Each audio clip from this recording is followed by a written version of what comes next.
This is the way the cover was when I got here. It looks like it's on properly. This is the way Dave and I left it when we came over 4 weeks ago. I think it was 4 weeks ago. I don't see any reason why water should be coming in. It appears that the seam at the top is proper. We've got the roof properly aligned, the roof of the cover, which is supposedly water resistant.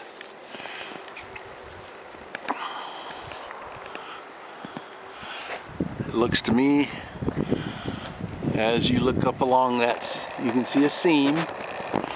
I believe that's where the so-called water resistant roof meets the breathable sides.